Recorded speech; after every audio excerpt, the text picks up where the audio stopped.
नमस्कार दोस्तों, स्वागत है आप सभी का हमारे चैनल सुविद्या में। आज की क्लास में हम बात कर रहे हैं क्लास 9th का चैप्टर नंबर 1 और थर्ड पार्ट हम देख रहे हैं can matter change it's state, कि क्या कोई पदार्थ अपनी अवस्थाओं को बदल सकता है। क्योंकि पिछली क्लास में हमने बात की थी कि कोई भी मैटर जो होता है या तो सॉलिड फॉर्म में हो सकता है या लिक्विड फॉर्म में हो सकता है या गैस की फॉर्म में हो सकता है, तो क्या ये आपस में अपनी अवस्थाओं को बदल सकता है। तो एक बहुत ही सिंपल सा एग्जाम्पल जो आपने जनरल लाइफ में देखा होगा कि भाई जो पानी है अगर वो सॉलिड फॉर्म में होगा तो वो आइस के रूप में हमने देखा होगा, लिक्विड की फॉर्म में हमने वाटर के से हम फैमिलियर हैं ही, गैसियस फॉर्म में हमने वाटर वेपर के रूप में, ठीक है, वाष्प के रूप में आपने इसकी जो गैस की अवस्था है वो भी देखी होगी।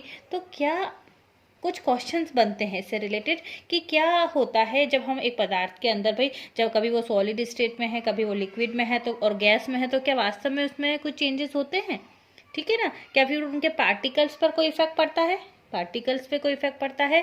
तो ये सारे चीज़ों के जो प्रश्नों के आंसर हैं वो हम आज की क्लास से पूरा देखना चाहेंगे।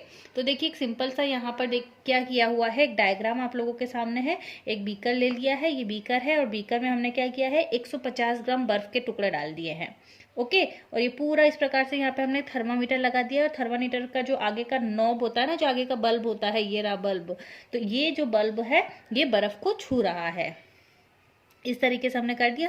फिर यहाँ पर बर्नर है नीचे की ओर और बर्नर से हमने क्या किया, थोड़ा सा इसको गर्म करना शुरू कर दिया। अब धीरे धीरे क्या होगा, बर्फ जो है वो पिघलना शुरू हो जाएगी। अब जैसे ही बर्फ पिघलेगी तो हम इसका जो टेम्परेचर है वो नोट कर लेंगे कि जब ऐसा टेम्परेचर नोट करेंगे जब जो आइस है वो किस में कन्वर्ट हो गई है, आइस कन्वर्ट हो गई है जब वाटर में, पानी में जब वो कन्वर्ट हो जाएगी वो हम रीडिंग जो है वो देख लेंगे। अब क्या करेंगे, हम धीरे धीरे उसको और गर्म करेंगे, लेकिन हम उसको उबलने नहीं दे रहे हैं, ठीक है, बस इतना देखना है हमें। और फिर उसका इतना बॉईल करना है जब तक कि वो वेपर ना बन जाए, वाष्प ना बन जाए, इतना आपको ध्यान रखना है। तो दो चीजें हमने की, एक तो हमने क्या किया कि भाई जब बर्फ से जस्ट वो पानी में बदला है, और दूसरा हमने पानी को इतना गर्म किया कि वो उबलने तक करा, उबलने से वाष्प नहीं बन रहा है। हमने यहाँ तक के ये प्रोसेस जो है वो हमने कंप्लीट किए हैं। तो ये देखिए तो दोनों एग्जाम्पल्स जो हैं सेम है। और फिर यहाँ पर एक थर्मामीटर की जरूरत लगी क्योंकि टेम्परेचर को बार बार नोट करना था। अब ये जो प्रोसेस हमने किया है उससे क्या क्या चीजें हमें पता चलेंगी ये देखना बहुत जरूरी है। तो आप लोगों को क्लियर दिख रहा है थोड़ा सा, तो हमें क्या पता चलेगा, on increasing the temperature of solid the kinetic energy of particles will be increase. अगर हम टेम्परेचर इंक्रीज करते हैं किसका, सॉलिड का, क्योंकि आइस जो है वो किस फॉर्म में है, आइस जो है वो सॉलिड की फॉर्म में है। तो हमने अगर टेम्परेचर बढ़ाएंगे तो हमने पहले भी पढ़ा है कि टेम्परेचर अगर बढ़ाते हैं तो जो काइनेटिक एनर्जी जो होती है वो भी बढ़ जाती है। और काइनेटिक एनर्जी अगर बढ़ेगी तो जो पार्टिकल्स हैं उनमें वाइब्रेशन भी ज़्यादा स्पीड से होने लगेगा। तो तीनों चीज़ें एक दूसरे से को रिलेटेड है। अगर टेम्परेचर इंक्रीज होगा तो काइनेटिक एनर्जी भी इंक्रीज होगी, टेम्परेचर इंक्रीज है तो काइनेटिक एनर्जी भी इंक्रीज होगी, और उसके कारण जो वाइब्रेशन हो रहा है पार्टिकल्स में, जो मूवमेंट की जो गति है वो भी स्पीड पकड़ लेगी, ग्रेटर स्पीड से होगी। So the energy supplied by heat overcomes the force of attraction between the particles. इसकी वजह से क्या होता है कि जो एनर्जी ऊष्मा जो लग रही है वो उनका जो आकर्षण बल है, फोर्स ऑफ अट्रैक्शन है, उससे भी ओवरकम हो जाती है।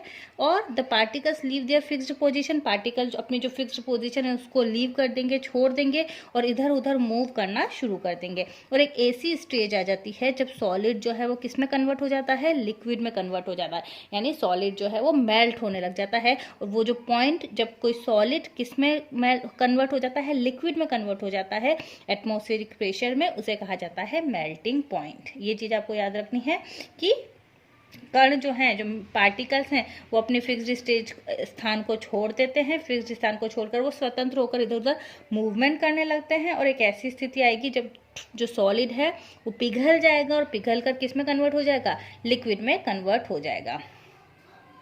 कब, एटमॉस्फेरिक प्रेशर पर। So the melting point of a solid is an indication of the strength of the force attraction between the particles. कि अगर हम बात करते हैं कोई भी जो सॉलिड है उसका जो मेल्टिंग पॉइंट होता है उसके जो पार्टिकल्स के बीच के आकर्षण बल के सामर्थ्य को दर्शाता है। अब द मेल्टिंग पॉइंट जो आइस का होता है वो कितना होता है 273.15 केल्विन। केल्विन जो है वो ऐसा यूनिट होती है टेम्परेचर की, ध्यान रखें केल्विन, और अगर हम इसे सेल्सियस में बदलेंगे तो 0 डिग्री सेल्सियस हो जाएगा। तो 273.16 केल्विन कह सकते हैं हम आइस का मेल्टिंग पॉइंट, इतने पे वो मेल्ट हो जाता है पानी में, या फिर हम कह सकते हैं 0 डिग्री सेल्सियस पे बर्फ जो है वो पानी में बदल जाती है। अब the process of melting, that is change of solid state into liquid state, is also known as fusion। इस अवस्था को हम क्या कहते हैं, इसे फ्यूजन भी कहा जाता है, ये भी ध्यान रखें आप। When a solid melt, its temperature remains the same। अब यहाँ पर हमने एक और चीज हमको ध्यान रखनी है कि जब जो सॉलिड है, जो आइस है, वो किस में कन्वर्ट हो रही है, वाटर में कन्वर्ट हो रही है जब, तो उस समय जो टेम्परेचर है, हमने थर्मामीटर भी रखा था, तो टेम्परेचर वो ही रहता है, सेम रहता है। उसका क्या कारण है? जब हम बॉइलिंग की बात नहीं कर रहे हैं, हम जस्ट देखते हैं कि जब बर्फ पानी में कन्वर्ट हो रही है तब तक जो टेम्परेचर है वो चेंज नहीं होता, जबकि हमने बर्नर ऑन कर दिया है। तो उसका क्या कारण है? You must have observe during the experiment of melting that the temperature of the system does not change after the melting point is reach. ठीक है, जब तक मेल्टिंग पॉइंट पर पहुंच नहीं जाते तब तक हमारा जो टेम्परेचर है वो टेम्परेचर जो है वो चेंज नहीं होता है till the ice melt. This happens even though we continue to heat the beaker, that is we continue to supply heat। हम भाई हीट तो पहुंचाते जा रहे हैं लेकिन तापमान तब भी नहीं बदल रहा, हम बीकर को ऊष्मा दे रहे हैं। और ऐसा क्यों हो रहा है? क्योंकि this heat gets used up to changing the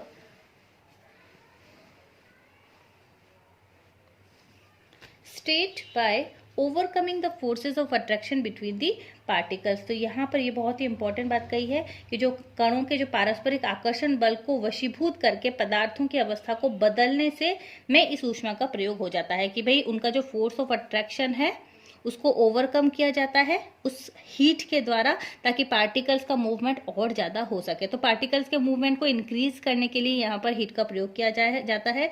so as this heat energy is absorb by the ice without showing any rise in temperature. इसलिए जितनी भी हीट एनर्जी है वो किसके द्वारा एब्जॉर्ब कर ली जाती है? आइस के द्वारा एब्जॉर्ब कर ली जाती है, और टेम्परेचर में किसी भी प्रकार की वृद्धि नहीं होती है। तो यहाँ पर ध्यान रखें, तापमान में किसी प्रकार की वृद्धि नहीं होगी, और जो बर्फ है, जो आइस है, उसे अवशोषित कर लेती है। जबकि क्या माना जाता है कि ये जितनी भी एनर्जी है, हीट है, it is considered that it gets hidden into the content of the beaker and, ठीक है, ऐसा लगता है कि जो बीकर का जो कंटेंट है उसके द्वारा ये छुपा ली गई है, ऐसा प्रतीत होता है। एंड इसलिए हम इसको क्या कहते हैं? लेटेंट हीट भी कहते हैं, क्योंकि लेटेंट का मतलब क्या होता है? हिडन या छुपा हुआ।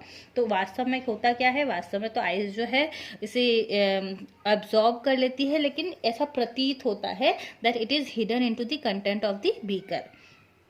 The amount of heat energy that is required to change, अब यहाँ पर डेफिनेशन दी गई है, the amount of heat energy, इतनी heat energy which is required to change 1 kg of a solid into liquid at atmospheric pressure at its melting point is called as latent heat of fusion। तो यहाँ पर latent heat की definition दी गई है कि 1 kilogram जो solid है उसको एटमॉस्फेरिक प्रेशर में लिक्विड में कन्वर्ट करने के लिए जितनी हीट एनर्जी की ज़रूरत होती है उसी को क्या कहा जाता है? लेटेंट हीट ऑफ फ्यूजन कहा जाता है। और the particles in water at 0 degree have more energy as compare to particles in ice at the same temperature. बहुत इंपॉर्टेंट बात यहाँ पर कही गई है कि भाई उस फिक्स टेम्परेचर पर 0 डिग्री पर कैसे पार्टिकल्स हैं? जस्ट ऐसे पार्टिकल्स भी हैं जो कि आइस से वाटर में कन्वर्ट हो रहे हैं, और वाटर के भी है। सो जो particles in water at 0 degree have more energy, उनकी एनर्जी ज़्यादा होती है particles in ice at the same temperature. उसी टेम्परेचर पर जो आइस के पार्टिकल्स हैं उससे ज़्यादा एनर्जी वाटर के पार्टिकल्स की होती है। किस टेम्परेचर पर? 0 डिग्री के टेम्परेचर पर। Now When we supply heat energy to water, जब हम heat energy water को देते हैं, so now particles start moving even faster। अब अभी तक हमने क्या बात करी थी कि बर्फ से, आइस से पानी की बात करी थी कि कैसे चेंजेस होते हैं, टेम्परेचर में क्या क्या चेंजेस होंगे। अब हम बात करते हैं कि जब हम हीट एनर्जी किसको दे रहे हैं? पानी को दे रहे हैं, सो पार्टिकल्स और ज़्यादा फास्ट मूव करने लगेंगे। At a certain temperature a point is reached when the particles have enough energy to break free from the forces of attraction of each other. अब एक ऐसा टाइम आएगा, एक ऐसा पॉइंट आएगा जब फोर्स ऑफ अट्रैक्शन का विरोध करेंगे और ब्रेक डाउन हो जाएगा पार्टिकल्स का, आपस में वो और ज़्यादा फ्रीली मूवमेंट करने लगेंगे। At this temperature the liquid start changes into gas, और उस कंडीशन में जो लिक्विड है वो किस में कन्वर्ट होने लग जाएगा, गैस में कन्वर्ट हो जाएगा। उस पॉइंट को क्या कहेंगे वो भी हम देख लेते हैं। The temperature at which liquid start boiling at atmospheric pressure is called as boiling point. तो दो मेन पॉइंट की हमने यहाँ पर बात करी, पहली थी मेल्टिंग पॉइंट और दूसरा हो गया boiling point. So boiling is a bulk phenomenon. Particles from a bulk of the liquid gain energy to change into the vapor state। ये बहुत ही सिंपल सी यहाँ पर बात है कि इतने बॉइलिंग जो पॉइंट है वहाँ बॉइलिंग पॉइंट में क्या होता है, लिक्विड जो है वो किस में कन्वर्ट हो रहा है, वेपर स्टेट में कन्वर्ट हो रहा है। अगर हम पानी की बात करें तो टेम्परेचर कितना होना चाहिए है, 373। जल के लिए अगर हम बात करते हैं तो तापमान 373 केल्विन। अगर सेल्सियस में बात करेंगे तो 100 डिग्री सेल्सियस हम इसे बोल सकते हैं। 273 में 100 और जोड़ दिया तो 373 केल्विन टेम्परेचर पर बॉइलिंग पॉइंट होता है जल का, पानी का बॉइलिंग पॉइंट हम बोलते हैं ना 100 डिग्री सेल्सियस होता है, और 0 डिग्री उसका मेल्टिंग पॉइंट होता है। So can you define the latent heat of vaporisation, do it in the same way as we have defined as latent heat of fusion. So particles in steam that is water vapour at 373 degree kelvin have more energy than water at the same temperature. Same बात यहाँ पर ऊपर जो आई थी वही बात है कि उसी टेम्परेचर पर, सेम टेम्परेचर पर, 0 डिग्री के टेम्परेचर पर जो वाटर वेपर है उसकी एनर्जी ज़्यादा होगी एज कम्पेयर टू उसी टेम्परेचर पर वाटर से। जैसे कि हमने वहाँ पर बात करी थी कि particles in water at 0 degree have more energy as compare to ice, तो वैसे ही यहाँ पर बात होगी कि पानी से ज़्यादा एनर्जी किसकी होगी, वाटर वेपर की होगी। This is because particles in steam have absorb extra energy in the form of latent heat of vaporisation. तो यहाँ पर जो इम्पॉर्टेंट बात थी कि भाई सिंपल सा ही डायग्राम्स आप समझ सकते हैं कि भाई सॉलिड स्टेट है, उसको हीट देंगे तो लिक्विड में बदल जाएगा, और हीट देंगे तो गैसियस में हो जाएगा। गैसियस स्टेट को हम ठंडा करेंगे तो लिक्विड में बदल सकती है, और कूल करेंगे तो सॉलिड स्टेट में बदल सकती है। वाटर का सिंपल सा एग्जाम्पल आप यूज कर सकते हैं। So we infer that the state of matter can be change into one another by changing the temperature. यानी कहीं ना कहीं टेम्परेचर जो है अफेक्ट करता है मैटर को एक अवस्था से दूसरी अवस्था में चेंज करने के लिए। Now we have learn that substances around us change state from solid to liquid and from liquid to gas and application of heat. अब हमने ये तो पढ़ा है कि भाई सॉलिड से लिक्विड में बदल जाते हैं, फिर लिक्विड से गैस में होते हैं, लेकिन कुछ सब्सटेंसेस ऐसे भी होते हैं जो कि डायरेक्टली सॉलिड से गैस में कन्वर्ट हो जाते हैं। ठीक है, देयर आर सम सब्सटेंसेस, आपने कपूर देखा है, कपूर में क्या होता है कि वो सॉलिड है, सॉलिड होता है कपूर, और उसको जैसे हम गर्म करते हैं तो डायरेक्ट वो वेपर में कन्वर्ट हो जाता है, गैस फॉर्म में कन्वर्ट हो जाता है। तो वही एक एग्जांपल यहाँ पर दिया हुआ है, या तो आप अमोनियम क्लोराइड ले सकते हैं या फिर आप कपूर ले सकते हैं, और जब अगर आप इसको गर्म करोगे तो बिना लिक्विड कंडीशन, यहाँ पर क्या हो रहा है, लिक्विड में कन्वर्जन हो ही नहीं रहा है, लिक्विड वाला जो है उसको हटा दें, माइनस ही कर दिया, डायरेक्ट क्या हो रहा है, सॉलिड जो है वो गैस में कन्वर्ट हो जाएगा। और ये जो प्रोसेस है जब कोई सॉलिड गैस में कन्वर्ट हो जाता है उसे कहा जाता है सब्लिमेशन। ध्यान रखिए, उस प्रोसेस को क्या कहा जाएगा, सब्लिमेशन प्रोसेस कहा जाता है। अब ये तो बात होगी तापमान की, भाई तापमान से क्या क्या इफेक्ट हो सकते हैं अवस्थाओं पर। अब हम दूसरी बात कर लेते हैं, effect of change of pressure. ठीक है, अब अगर हमने प्रेशर लगाया, प्रेशर चेंज किया तो उसका क्या प्रभाव पड़ेगा। प्रेशर का मतलब होता है दाब लगाना, हिंदी में इसको दाब कहा जाता है। तो प्रेशर का क्या इफेक्ट होगा अलग अलग जो मैटर हैं उसके पार्टिकल्स पे। So we have already learn that different in various state of matter is due to the difference in the distance between the constituent particles. अब हमने पहले ये बात देख रखी है कि भाई ठोस के जो पार्टिकल्स होते हैं, सॉलिड के जो पार्टिकल्स होते हैं वो पास पास होते हैं, लिक्विड के थोड़े दूर होते हैं, गैस के और ज़्यादा दूर होते हैं। तो कहीं ना कहीं दाब का भी, प्रेशर का भी इन पर इफेक्ट पड़ता होगा। तो अगर क्या करें, अगर we start putting pressure on and compress a gas enclosed in a cylinder, अगर हम एक सिलेंडर को कंप्रेस करके उसमें गैस भरेंगे तो क्या होगा, ठीक है, क्या वो और ज़्यादा क्लोज आ जाएंगे या फिर उनकी स्टेट में कोई चेंज हो जाएगा। तो जनरली क्या होता है, ये देखिए, जनरली क्या होता है कि सिंपल सा जैसे एग्जांपल है, कोई गैस है उस पर हम धीरे धीरे क्या कर रहे हैं, प्रेशर अप्लाई कर रहे हैं, तो उसके जो पार्टिकल्स हैं वो धीरे धीरे पास आ जाएंगे। और ज़्यादा प्रेशर करेंगे तो पार्टिकल्स हो सकता है कि लिक्विड फॉर्म में कन्वर्ट हो जाएं, यानी कहीं ना कहीं प्रेशर का इफेक्ट होता है। और हमने तो ये भी देखा था कि कंप्रेस इजीली, गैस जो है वो इजीली कंप्रेस हो जाती है। सो यहाँ पर अब बात देखनी है आपको कि applying pressure and reducing temperature can liquefy gases. अगर हम प्रेशर अप्लाई करते हैं और टेम्परेचर को कम कर देते हैं, ठीक है, प्रेशर बढ़ाया और टेम्परेचर को कम कर दिया, तो वो जो गैस है वो किस में कन्वर्ट हो सकती है, लिक्विफाई गैसेस, ठीक है। तो वो गैस को द्रव में, लिक्विड में बदल सकती है। अगर हमने प्रेशर बढ़ा दिया, टेम्परेचर कम कर दिया, तो जो गैस है वो लिक्विड में भी बदल सकती है। इसके बाद यहाँ पर लिखा है, have you heard of solid carbon dioxide. क्या आपने कभी एक सॉलिड, ठोस कार्बन डाइऑक्साइड के बारे में सुना है? भाई गैस की फॉर्म में होती है कार्बन डाइऑक्साइड, पर सॉलिड फॉर्म में भी होती है, ध्यान रखें। So it is store under high pressure. तो अगर प्रेशर हाई में हम सॉलिड फॉर्म में भी इसको रखते हैं। So solid CO2 gets converted direct into gaseous state on decrease of pressure.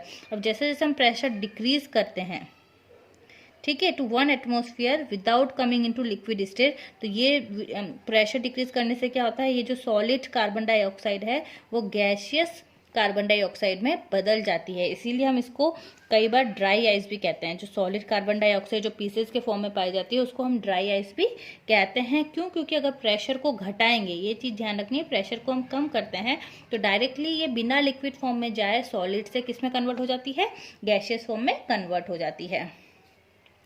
So we can say that pressure and temperature दोनों के दोनों क्या कर सकते हैं, चेंजेस ला सकते हैं स्टेट ऑफ मैटर में। यहाँ पर ये पूरा इंटर कन्वर्जन दिया हुआ है, ठीक है। तीनों अवस्थाओं में आपस में रूपांतरण कैसे हो सकता है, भाई लिक्विड जो है वो वेपोराइजेशन अगर उसका आ जाए तो वो गैस में कन्वर्ट हो जाएगी, ठीक है। गैस का अगर सब्लिमेशन हो जाए तो सॉलिड में कन्वर्ट हो जाए, सॉलिडिफिकेशन के द्वारा ये लिक्विड में कन्वर्ट हो सकती है। तो ये तीनों अवस्थाएं जो हैं आपस में एक दूसरे में चेंज हो सकती है।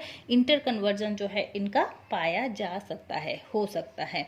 तो आज की क्लास में हमने यहाँ तक बात की। अगली क्लास में हम इवेपोरेशन पढ़ेंगे और हमारा जो पूरा चैप्टर है वो कंप्लीट हो जाएगा। सो बहुत बहुत धन्यवाद, नमस्कार।